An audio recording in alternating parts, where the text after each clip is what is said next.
On today's episode of the Gap Year podcast, our adult gap year series, we're talking with Lori Stephenson of My Big Sky. Lori's going to share a little bit about how do we know who we are and what's important to us, and how do we get ready to take those first action steps, and what does that actually look like? So, if you're at a point where you are looking at some sort of transition in your life, today's episode is a must listen.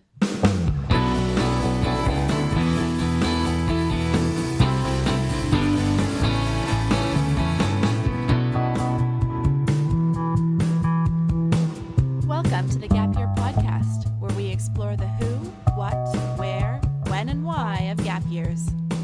It's real people sharing their stories, ideas, and experts diving deep into how you can make the right decisions in order to have a meaningful gap year. This is the place to be no matter where you are on your gap year journey. I'm Michelle Dittmer, your resident gap year expert. Let's jump right in.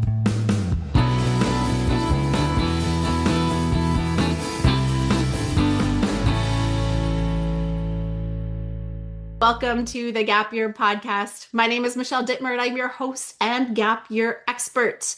Today, on our Adult Gap Year mini series, I have Lori with me today. Lori and I go way back. It's been many, many years that we have been interweaving together, and there is nobody better on the podcast today to talk about some of life's transitions and navigating uncertainty and really finding joy in transitions and coming from a really informed place. So I'm super stoked to have you on the podcast, Lori. So thanks so much for joining. Thank you, Michelle. It is a pleasure to be here. And you are right. We go back way. Yeah. And that's delightful to me because I love that we're both doing the things that bring us joy. And as you mentioned, I have extensive experience, but managing my own life changes, my own career shifts, and ultimately supporting others as they imagine what is next for them at any stage they may be at. So I'm glad to be here. Yeah, amazing. Well, why don't we zoom out a little bit on Okay. who you are? What are you up to these days? How did you end up in this position doing Ah, this type of work? Because the story behind the human is always so interesting. yes. All right. So I'll start with where I'm at the moment. So I have a variety of ways in which I show up. So I have a company called My Big Sky, and that is really focused on supporting students in their post-secondary decision making. But over the years, it's expanded. It includes those who have newly graduated, those who are mid-career, and then now those who are really anticipating that, either a career change or maybe a retirement phase. So I touch all steps and stages of that. But when I'm not doing that, I am showing up in a variety of places in the space of leadership. So working with individuals on helping to grow an awareness of themselves as they contribute and grow within their own profession, but how do they lead others and how does that continue to develop for them? So that's really been so with the student piece and the career piece and such has primarily been the last 10 years, 12 years now. Before that, I was primarily in the space again of the career coaching, career transition piece. And if I go way back, I was with Accenture, which is a consulting company. And I started there as a communications person. And so I'm all about communication. But through the experience, I was able to, try different roles, try different sort of areas of specialty. And I got introduced to what we would now call talent development, which we did not call then. And this, of course, would be in the late 1990s when the idea of coaching just sort of emerged and it sort of hit the expectations of what we thought leaders should do. And this is where I went, oh, yeah.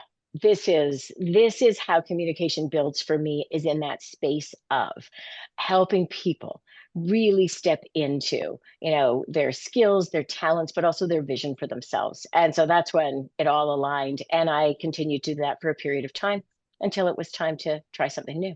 So, and that launched me on this direction. I love it. And some people have this continuous thread that flows throughout their Yeah. lives, and Yeah. other people zigzag left and right, and there's Mm-hmm. no one right way to do it. Mm-mm. And but I think some of the stuff that you touched on there about knowing yourself and Mm. knowing what lights you up and what Mm-hmm. drives you forward. There's this talk of find your passion, which is all good and dandy, but also what makes the day go by and you feel fulfilled at the end of the day. You Yeah. don't have to be blown out of the water by every conversation you have, but you need to know yourself pretty well. Oh. And how do you start to know yourself? What are some of the things that you need to know about yourself if you're considering talking about making a move? What are some of the pieces of data about yourself Mhm. that you think that people should really be digging into? Oh, thank you. Because I think we skip over some of that sort of excavation, Mm, examination of a little bit about who we are.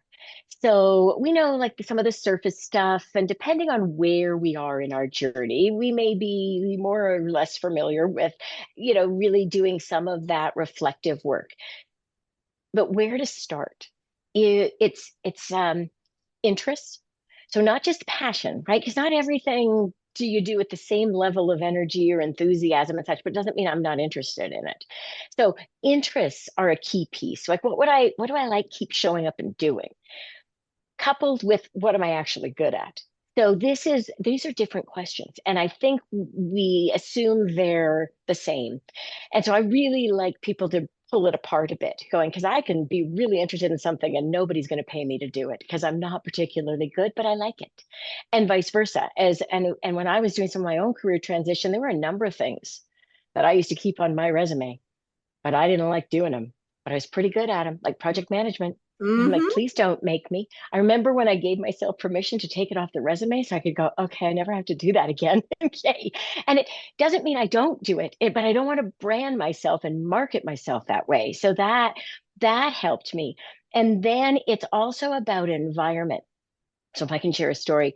So when I was with the consulting company, I was surrounded by some phenomenal colleagues and leaders. I truly set the stage and set the bar high. And I remember saying to my sister once, just off the head, she goes, I said, if these people are no longer part of my career at some point, like I'll have to leave.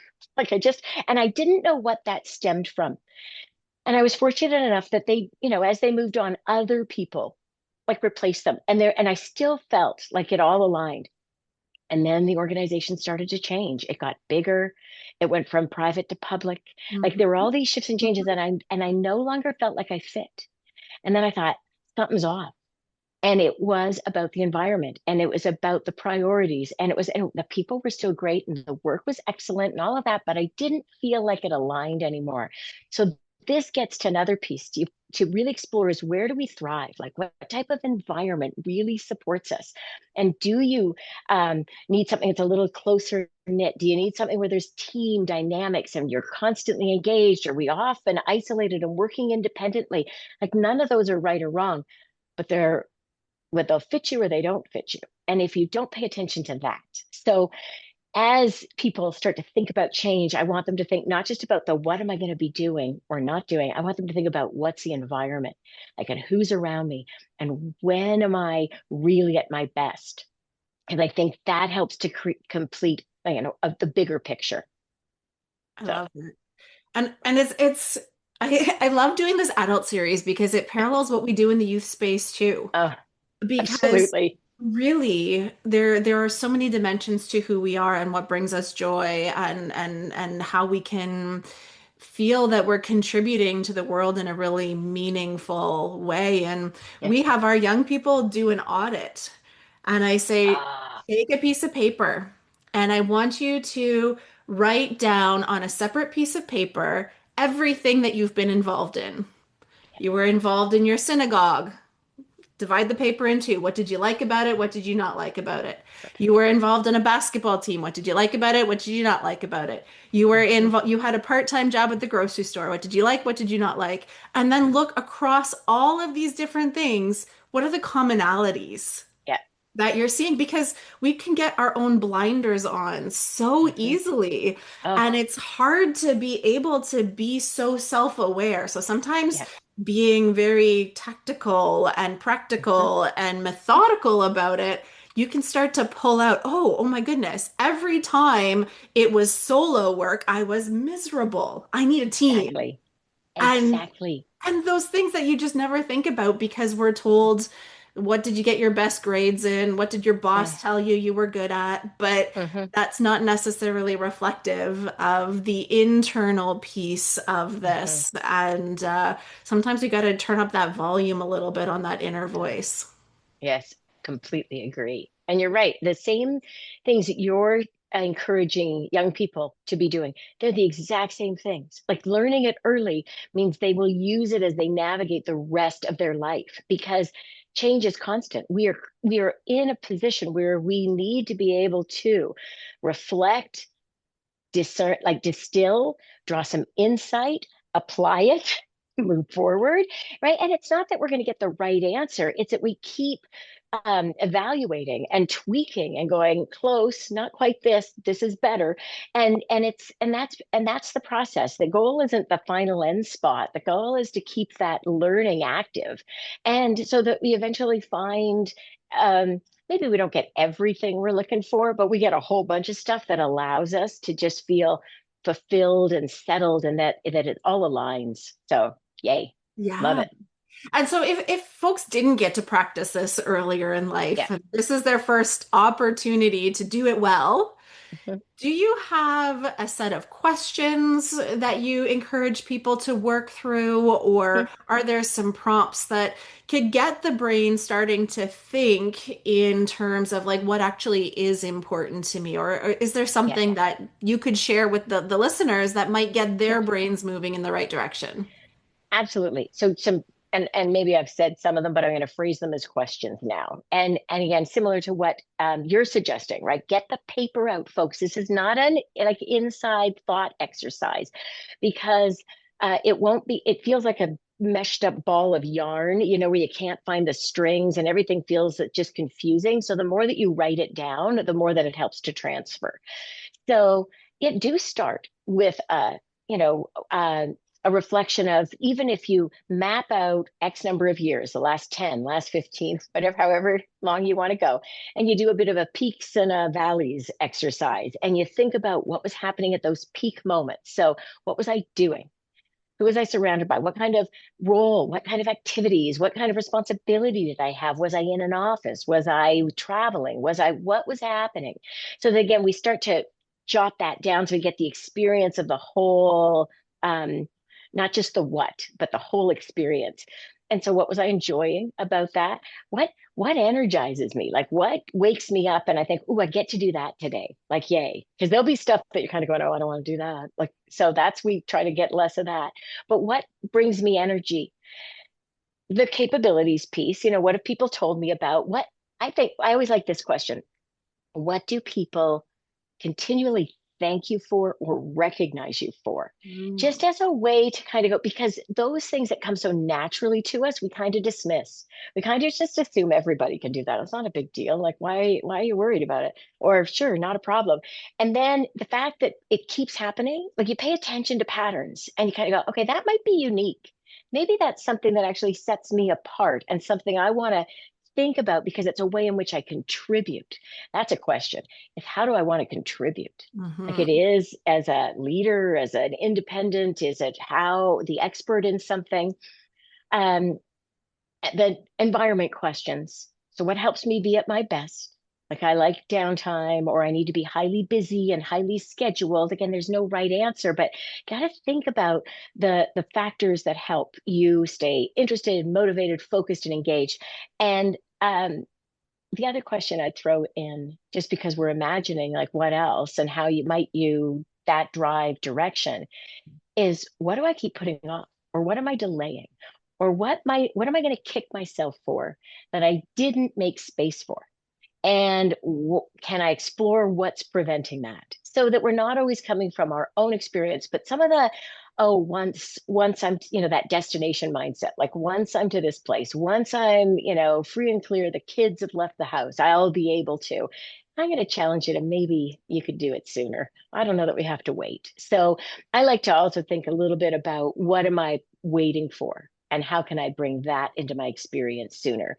So those are a handful of questions. And I use those for folks as well. They can, so you can do your own kind of data analysis, but you got to be able to draw some insight from it. And if you're not great at that, I'm going to say, use AI, like put it all in, see what, I'm not saying it's right, but it'll help, oh, that's a pattern I didn't see. Oh, that's interesting. And that helps expand our thinking too. So I would encourage people to use some of the tools available.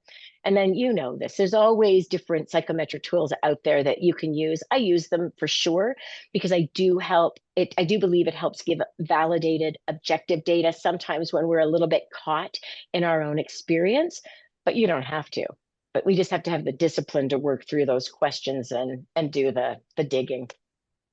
I love it. And you talked a lot about emotions Oh, there. You talked a lot yes. about this what am I putting off? Um, Talk to me a little bit about fear.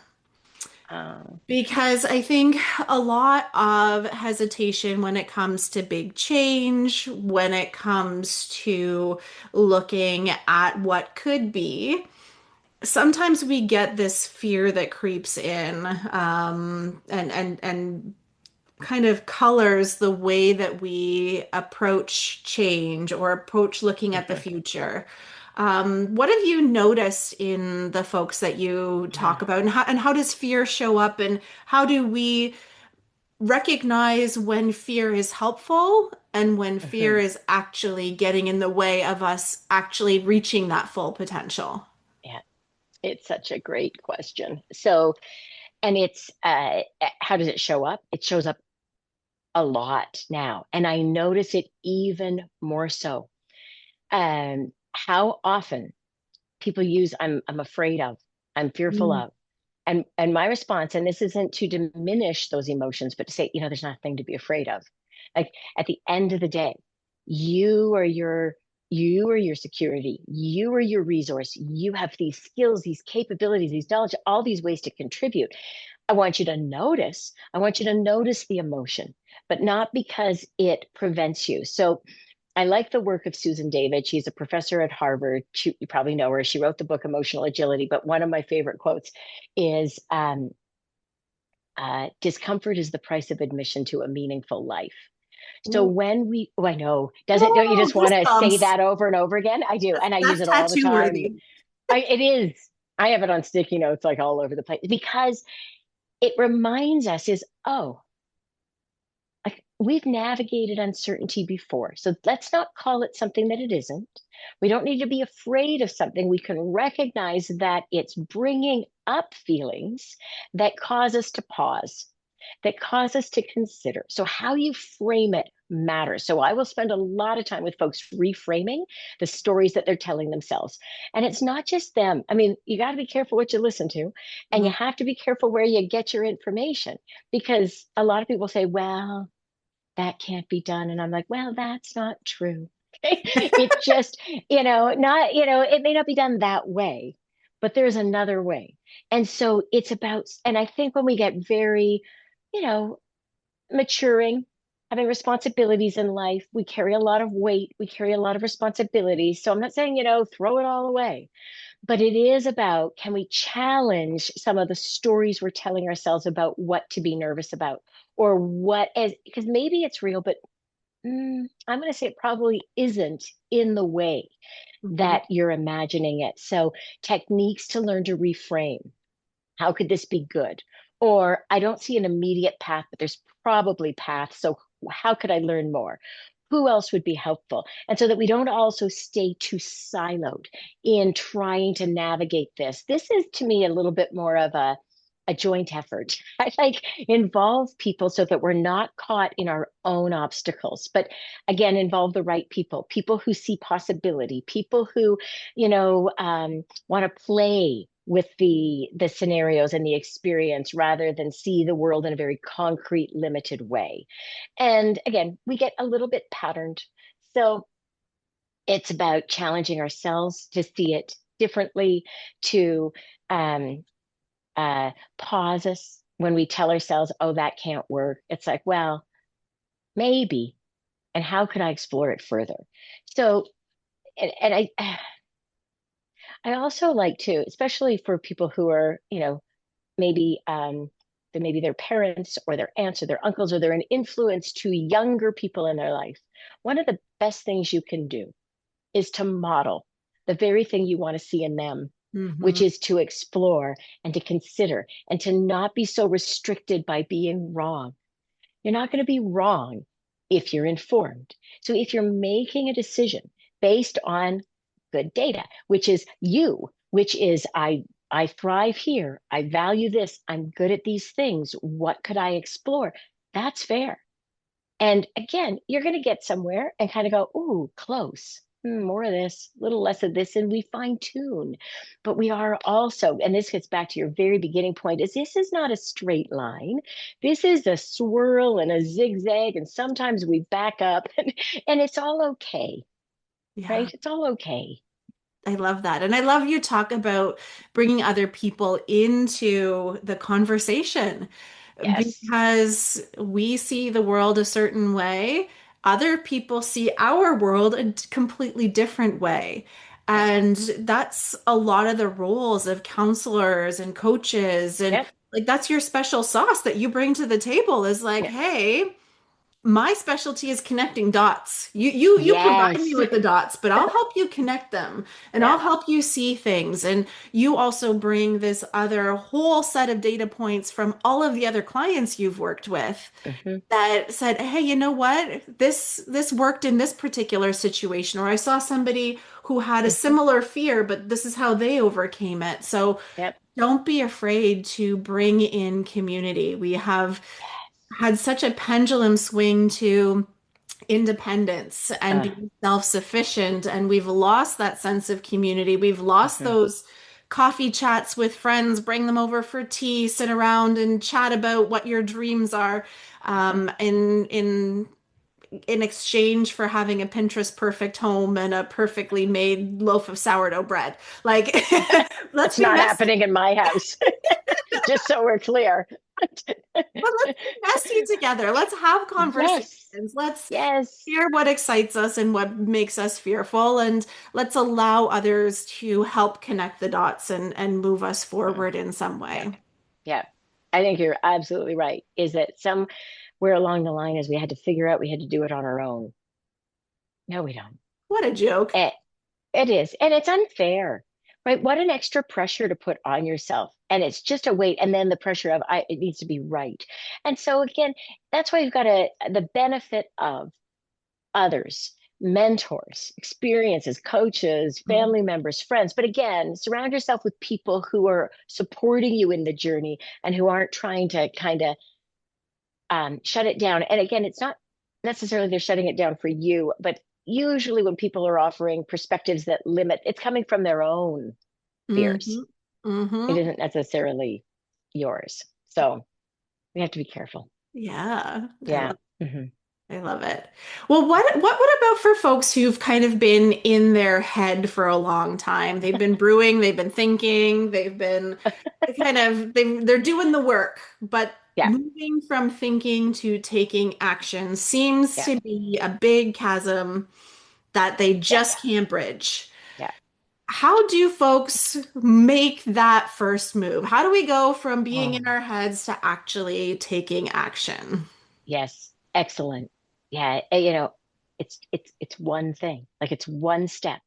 And again, not to diminish, but we stay way up in our thoughts, in our heads, and it all becomes way too massive, which is why structure, get a journal, make your own, find a book, but write it all down, insight from that, like actually pulling and three or four, five maybe key insights and a couple of non-negotiables. Like, what did you learn from this? Is like, oh yeah, I'm never making a commute again. I'm just making stuff up, but non-negotiables. And then, right? Okay. And it's interesting. Was doing a workshop recently where we were talking about the power of diverging before converging. We Mhm. get to, I need an answer, I need a solution, I need a, and if you distilled your data, because you went big and then you came in, then you go big again and you go out, what are possibilities? What are options? What are things I might like to experiment with or try? And jot those down. Pick one one thing to start with, which is maybe one of the things is you really want to nurture some of your hobbies before you think about. Because again, we get so focused on work and family and those responsibilities that maybe we've lost a little bit of our own sort of connection to the types of activities that allow us to just be free and to play. One thing, one action, but with structure, with a like a deadline and somebody to hold you accountable to it. But it's the little steps because again, we get too big with scope and then it feels impossible. And so we don't do anything. And so I don't, doesn't matter to me what the first step is. It doesn't matter where you start. Maybe it's research and I'm going to go talk to people. I'm not going to sit at a computer and research. I'm going to go and actually meet Yes. people Oh my and goodness. buy them a coffee and say, can we talk for 20 minutes? Like, oh, old school, let's go old school and connect, right? And see what you learn. We're too caught in our own little worlds. So that is it. And I know it sounds ridiculously simple, and yet it stops us all the time. So even an attitude of play matters. And there's lots of research done on the power of positivity and gratitude, which again, from an emotion standpoint, it isn't to diminish some of the heavier or weightier ones. But what we know is when we feel a bit more positive, when we feel a bit more optimistic, it expands our thinking. We're able to consider more. We're able to kind of go, ooh, what if? And that is good. But I'm going to share it. Can I share a little story? Please do. So, okay. You're like, she's going to anyway, I think. But anyway, um, so when my oldest daughter, who is now 27, was 15, she was, grade 10. We all remember grade 10. Yes. Very Yes. comfortable time for young. Yes. Everybody is just smooth sailing all Yeah. across the board. Yeah. So she was in a bit, and she knows I tell this story and I have her permission to tell her story. But um, she was caught in a little bit in a pit of things not working, health, social, variety stuff. And being the way I am and the mother that I am, but also just the person I am, I gave her a journal with a question in it. And I said, if time, money, and parental approval weren't requirements, what would you be doing? Mm. I said, go and answer this for yourself. I need you to go from here to here, and then let's see.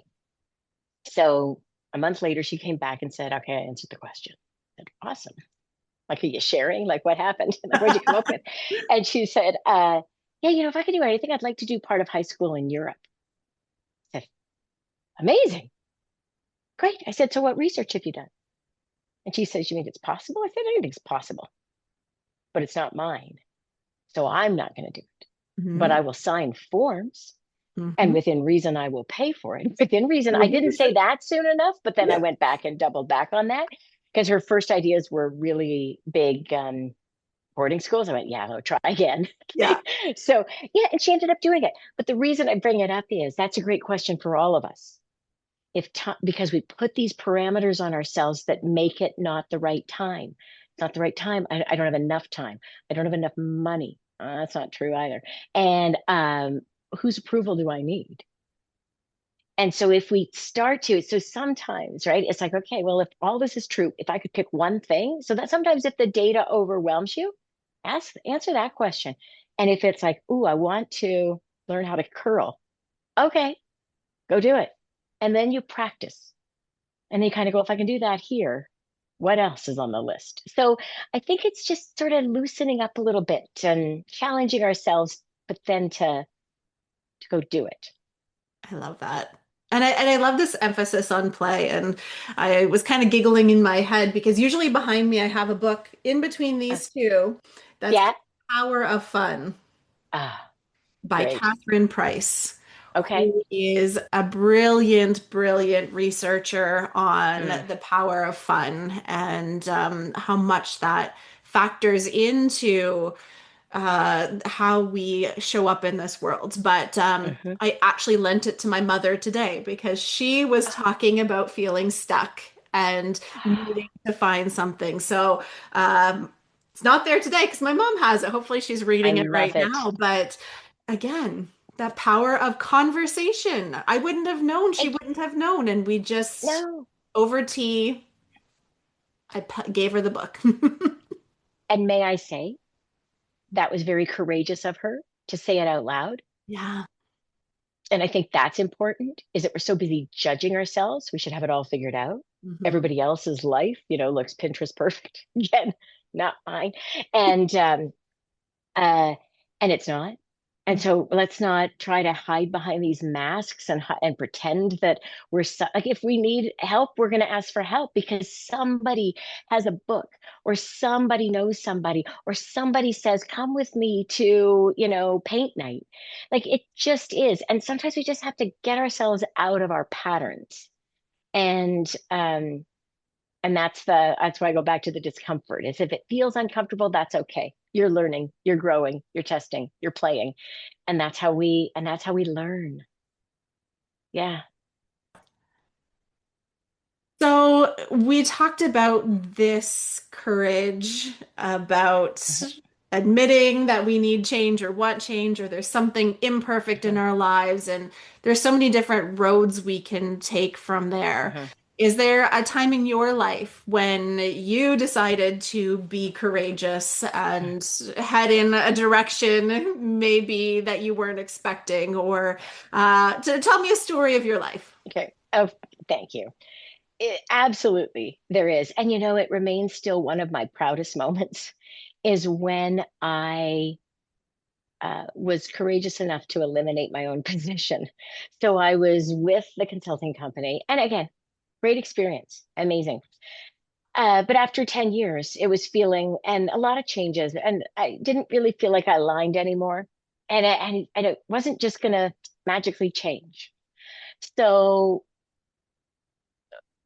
the organization was going through some changes. They announced the changes, and I picked up the phone and I called my boss and I said, put me on the list. It's time to go. I don't know if I said it's time to go out loud, but I did in my head. Yeah, Okay. yeah. And they said, really? And I said, yep.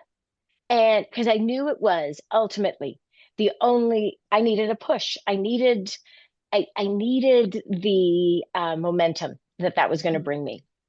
I didn't have a clear plan. And I think this is also important for folks is you don't have to have it all figured out before you act. I am not saying be rash. Okay. I Mhm. am saying be thoughtful, given all your responsibilities in life and such, but also you don't have to have it all itemized. I just knew that this wasn't enough anymore and it was time to change. So I um, worked through a career transition and I went through the career. I used all the resources, I used all the tools. I took 12 to 18 months, and my kids were young, to just, again, also recover a little bit. I was really feeling a little burnt out, Mhm. feeling tired. And I hadn't realized how much so until I got into that space of not being so busy that I use the time to do the reflection, to do the research, to do the work, and to start to play. And that's ultimately how I ended up doing a lot of the career coaching and the career transition because I'm sitting around here going, well, I could do this. Like, I like this. Like this. Oh, yes, please. And so I networked my way in and started doing it. And so it all aligned, but I gave myself permission to not have the end answer. Mhm. I gave myself permission to trust myself and to be brave and to make sure that I had the supports in place to make that happen. And then I did the work. So I think and so it still remains one of my proudest decisions. And shaped so much of who you are today and the brilliance that you share with all of your clients and the world. And like quite frankly, that lived experience and being able to share that with others is such a gift. And so if folks did want to partake and get in touch with you and use some of that brilliance, how might they do that? Oh, thank you. You can find me at My Big Sky. So And if you reach out, I will be delighted. And if you take something just from this conversation and that motivates, I'm thrilled. Amazing. And we will link Yeah. all of Lori's stuff in our show notes. So you can scroll down after you finish your walking the dog or your commute and just click on there. That will link you right through to Perfect. Lori. Lori, it's been such a pleasure connecting and sharing this conversation with the audience. So thank you so much for joining me. And thank you, Michelle. I really appreciate it. And I love the work you do. Amazing.